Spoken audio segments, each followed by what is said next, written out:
8h30 sur LCI. L'invité ce matin, c'est Thomas Cazenave. Bonjour. Bonjour. Vous êtes ministre chargé des comptes publics. Petite nuit d'ailleurs pour vous, puisque vous étiez à l'Assemblée il y a quelques heures lorsque la Première ministre a déclenché le 49.3 sur la loi de programmation des finances publiques. Pourquoi ce 49.3 ? Pourquoi ne pas avoir laissé les députés décider si oui ou non ils voulaient voter la loi ? Vous savez, on rentre dans la série de textes budgétaires. On a constaté que les oppositions ne veulent pas voter le budget.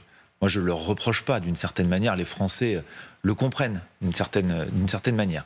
En revanche, nous avons besoin d'un budget pour le pays, pour faire fonctionner la France, payer nos agents publics, nos hôpitaux. Et là, c'était le premier texte, parce que c'était notre budget sur 3 ans. Donc, ce n'est pas vraiment une surprise. En revanche, pourquoi un 49.3 ? On ne peut pas rester sans texte budgétaire, et là, sans un texte qui nous projette sur les trois prochaines années. L'année dernière, le texte a été rejeté, ça n'a pas empêché à la France de continuer à exister pendant 1 an de plus. Ça nous a posé 2 problèmes fondamentaux. C'est que dans nos discussions européennes, nous avons besoin d'une vision pluriannuelle. Nous serions le dernier pays sans une vision sur 3 ans. Donc c'est un 49.3 pour Bruxelles. Non, 2 sujets. Il y a cette question-là, on a vis-à-vis de nos partenaires européens besoin d'une vision pluriannuelle. On a également des financements de l'Union européenne qui dépendent du fait qu'on ait bien une vision pluriannuelle, notamment 18 milliards d'euros à la clé. Et puis aussi, moi je crois, les Français, pour nous-mêmes, on a besoin de savoir où on va. Et donc, c'est pas vraiment une surprise qu'ils ne votent pas cette trajectoire pluriannuelle, mais c'est indispensable qu'on en ait une, et c'est finalement le début de nos discussions budgétaires. Mais pour bien comprendre ce que vous nous dites, s'il n'y avait pas de 49.3 cette nuit, l'Europe nous privait de 18 milliards. C'est exactement ça. Pourquoi ? Parce qu'on s'est donné comme condition, dans la négociation avec la Commission européenne, le fait que nous soyons en mesure d'avoir une vision pluriannuelle. On le doit à nos partenaires européens. Tous nos partenaires européens se sont dotés d'une vision pluriannuelle. Et donc, c'est l'engagement qu'on a pris vis-à-vis de tous nos partenaires. Nous sommes profondément européens, donc nous respectons aussi nos règles communes. Vous disiez c'est le début d'une longue série, il y en aura combien donc cet automne au total ? Alors vous savez que le budget, c'est à la fois le projet de loi de finances pour le budget de l'État, le projet de loi de financement de la sécurité sociale, donc ce sera probablement une dizaine de 49.3 en fonction de l'avancée des débats. Mais encore une fois, moi je comprends que les oppositions ne votent pas un budget. Elles ne sont pas en situation de nous proposer un budget alternatif. Entre, d'un côté, à gauche, où on dit halte à la cure d'austérité, alors même qu'on n'a jamais autant investi sur la transition écologique, sur l'éducation, et à droite, qui nous disent qu'il faut couper davantage dans les dépenses, sans jamais nous dire où. D'ailleurs, ils ne sont pas en mesure de faire un budget alternatif.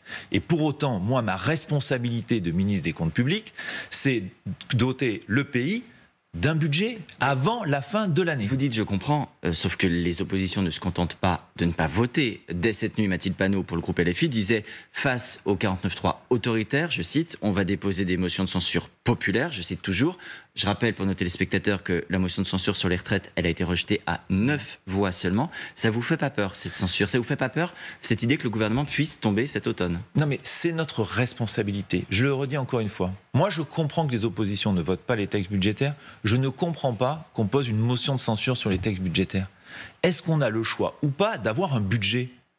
Comment ça va marcher le 1er janvier 2024 si on n'a pas de budget ? On arrête de financer nos hôpitaux, nos policiers, nos enseignants ?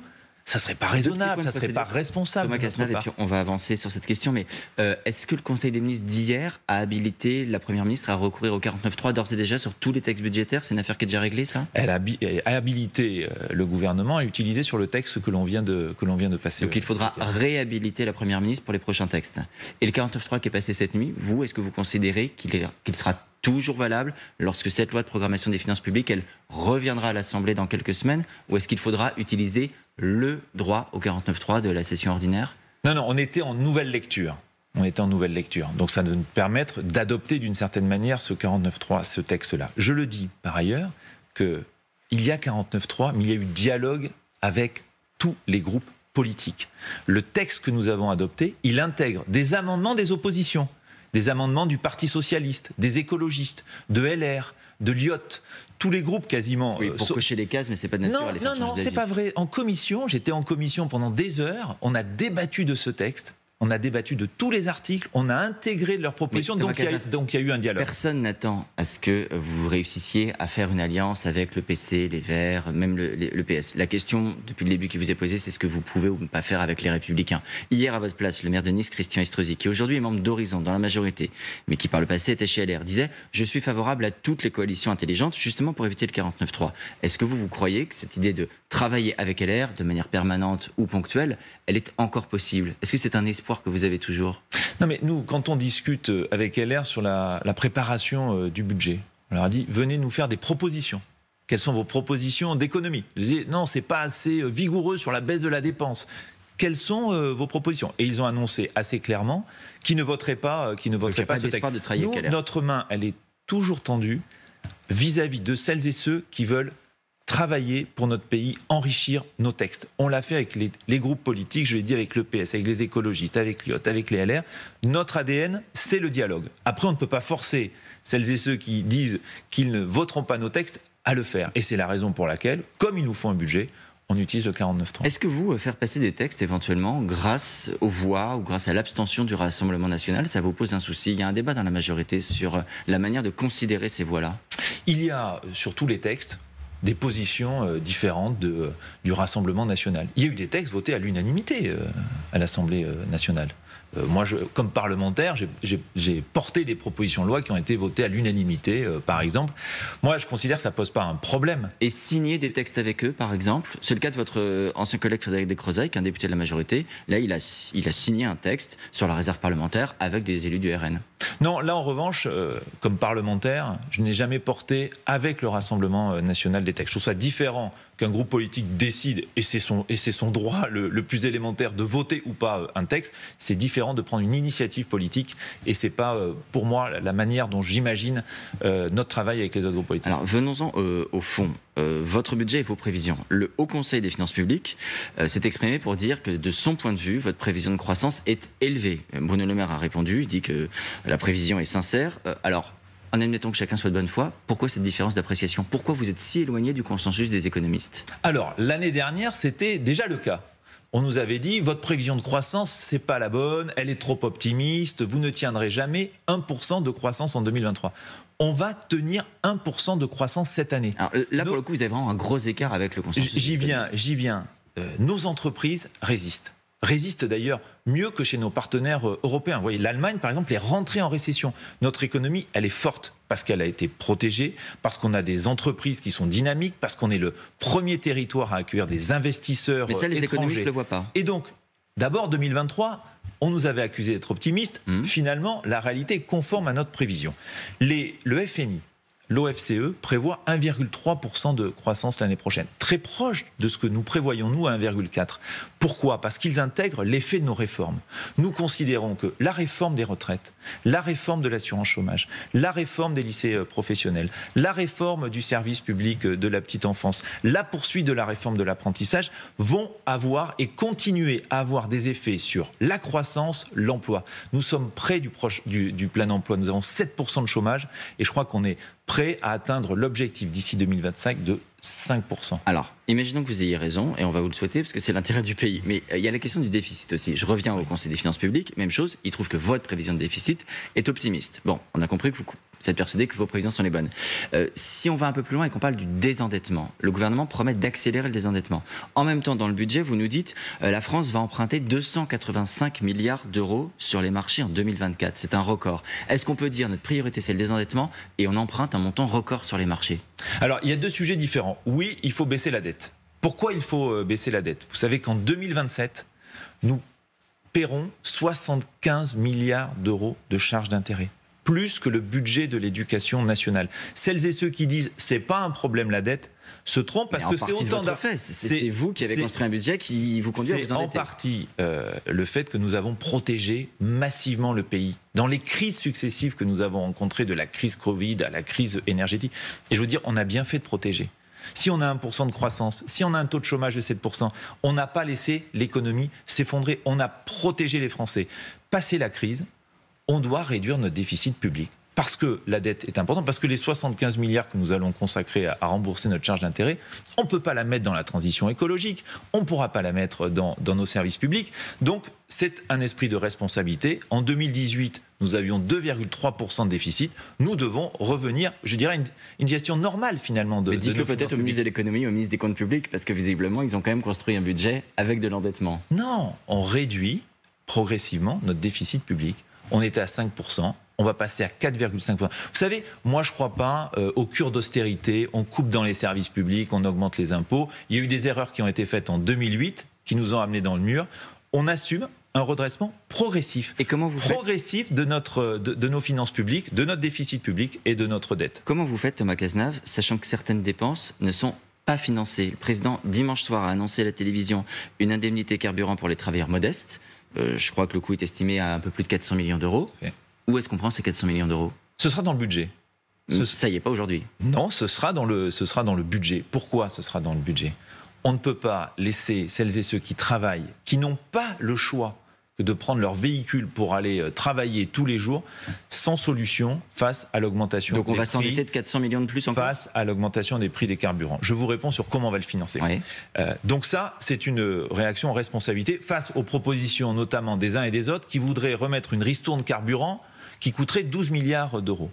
Et comment on va la financer? Avec des recettes supplémentaires. Je vous en donne une, suggérée par le rapporteur général du budget, qui souhaite que l'on poursuive ce qu'on appelle la contribution des rentes inframarginales. C'est quoi la taxation des profits excédentaires des acteurs de l'énergie? On l'avait fait en 2023, il propose de le faire en 2024. Voilà une nouvelle recette qui permettra par exemple de financer cet effort, qui est un effort utile et encore une fois ciblé sur celles et ceux qui travaillent et qui n'ont pas le choix, hélas, que de prendre leur véhicule tous les jours. Mais ce que vous nous dites, c'est bien la preuve qu'on peut taxer pour faire rentrer de l'argent dans les caisses. Pourquoi alors refuser ce que vous proposent certains élus, dont le MoDem, de dire pour financer la transition écologique, allons travailler une taxation exceptionnelle, temporaire, au niveau européen, des patrimoines des contribuables les plus riches? Visiblement, ça a agacé le président de la République en Conseil des ministres. Pourquoi c'est un tel problème de dire on va taxer les plus riches?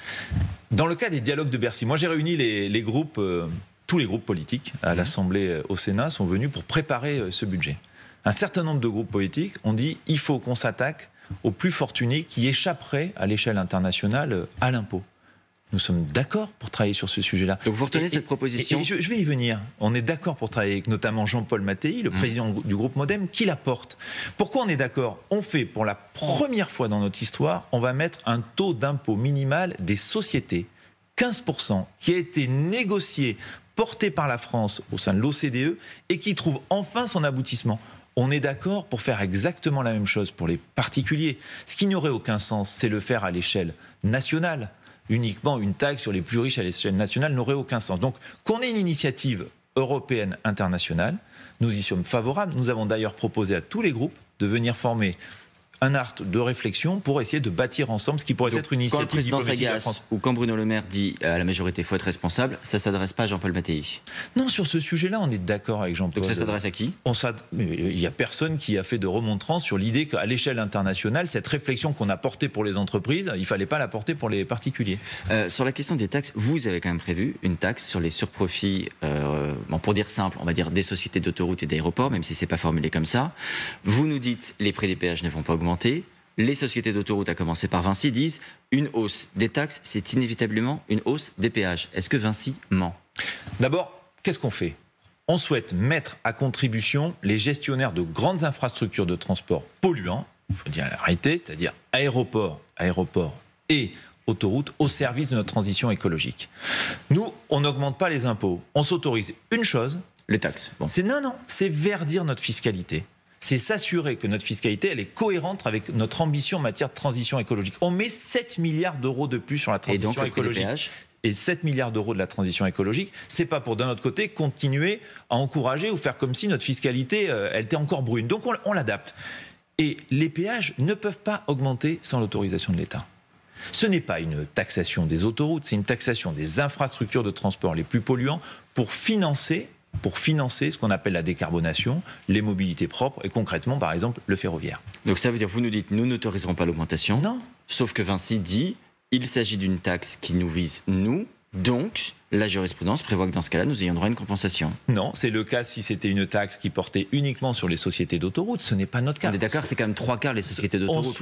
On souhaite faire financer les modes de transport les plus polluants pour réussir notre transition écologique. Et ce n'est pas une taxe sur les automobilistes, c'est une taxe sur les sociétés d'autoroutes et les plateformes aéroportuaires. Bon, parfois vous faites des exceptions. Tout à l'heure, il y a un instant, on parlait de l'indemnité carburant travailleur. Ça pollue le carburant, pourtant vous allez quand même faire une indemnité pour les travailleurs. C'est la preuve que parfois le pouvoir d'achat prend le pas sur la transition écologique. Ce serait vrai si dans le même temps, dans le budget, on n'encourageait pas encore les Français à changer de véhicule.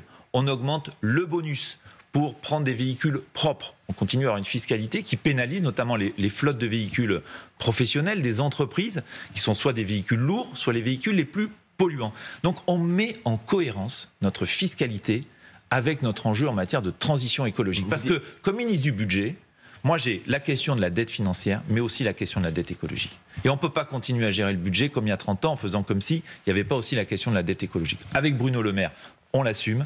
L'enjeu de la transition écologique et du verdissement de la fiscalité, ça fait partie de nos priorités. Mais on est bien dans une ligne où on n'augmente pas de manière générale la fiscalité dans notre pays. Ce serait contre-productif. On a passé ces dernières années à baisser la fiscalité sur les ménages, baisser la fiscalité sur les entreprises, pour d'un côté donner du pouvoir d'achat et de l'autre encourager la création d'emplois, l'activité sur notre territoire, et on a des résultats. Juste précise, vous dites les péages, c'est nous qui déciderons. Bon, il y a une possibilité que ce soit le Conseil d'État qui décide in fine si la justice administrative est saisie par Vinci et les sociétés d'autoroutes. Bien sûr. Bon, vous disiez on n'augmente pas la fiscalité. Bon, vous aimez bien dire c'est sur les autres qu'ils le font. C'est le cas sur la taxe foncière. Le président s'est agacé dimanche soir à la télévision en disant en gros que c'était les communes.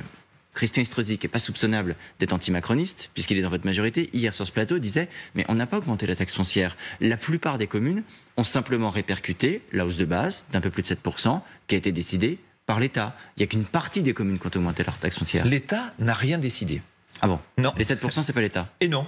Et non, je vais vous surprendre, mais non. Pourquoi? Parce que le Parlement a décidé en 2016 que les bases foncières allaient être indexées sur l'inflation, à une très large majorité à l'Assemblée.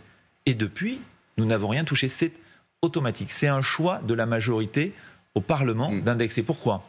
Ce qui permet aux élus locaux de choisir.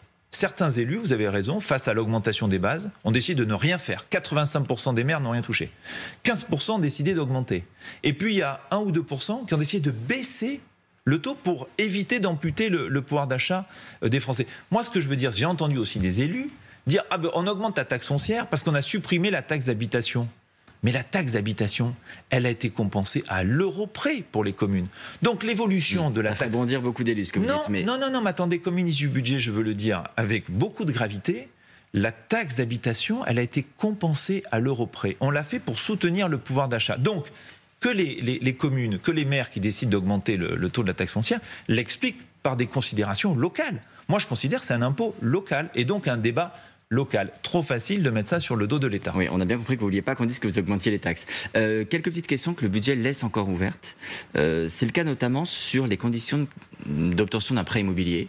Le Haut Conseil de stabilité financière a dit on ne touche pas les règles. Est-ce que ça veut dire que vous n'avez ni la possibilité ni le souhait de changer les règles et les conditions dans lesquelles on peut avoir un prêt? C'est un travail. C'est des discussions qui sont menées avec Bruno Le Maire et qu'on regarde avec attention. Voilà. Donc ça peut être amené à évoluer. Ça peut être amené à évoluer. Il y a des parlementaires de la majorité qui se sont aussi emparés de ce sujet-là, qui est un vrai sujet. Parce qu'on voit bien qu'avec l'augmentation des taux d'intérêt, on a des nouveaux entrants, des nouveaux hackers qui n'y arrivent plus. Est-ce qu'on peut faire évoluer ces règles-là? C'est sur la table et ça fait partie des discussions. Nous aussi, on regarde comment faire évoluer le prêt à taux zéro, par exemple, pour permettre à plus de nouveaux acteurs... prêt bonifié, c'est-à-dire un prêt qui serait un taux plus favorable que le marché. Tout est sur la table dans le cas du débat parlementaire. Donc tout ça, ça sera réglé dans les discussions parlementaires. C'est-à-dire quand on arrivera au 49.3, on aura réglé tous ces sujets. On aura réglé, suite aux propositions de certains groupes, notamment de la majorité, qui souhaitent s'emparer de la question du logement, on aura des évolutions de notre texte. Et par ailleurs, moi je suis convaincu, mais ça c'est la responsabilité du ministre du Logement, qu'on a besoin d'une loi logement. Et que le budget ne va pas résoudre toutes les difficultés aujourd'hui. Notamment sur les passoires énergétiques. Puisque Bruno Le Maire, en 24 heures, a dit « je veux qu'on décale le calendrier », la majorité a dit « hors de question », et le ministre a redit « finalement, non, on ne touchera pas au calendrier ». Non, mais la question de la rénovation, c'est le chantier du siècle. Et c'est un sujet bon pour le pouvoir d'achat des Français, plutôt que d'engloutir des centaines d'euros tous les mois pour chauffer une passoire. Et de notre côté, c'est notre engagement climatique. C'est pour ça qu'on augmente. Mais vous pensez qu'il faut maintenir ce calendrier qui prévoit la restriction progressive des logements qui sont autorisés à la location? C'est un engagement climatique, un engagement pour le pouvoir d'achat. On met 1,6 milliard d'euros supplémentaires pour accompagner, oui, il faut garder le calendrier ou pas accompagner les Français dans ce travail-là. On va créer les accompagnateurs MaPrimeRénov' qui vont aider les Français dans ce chantier. Ce calendrier, il est le bon.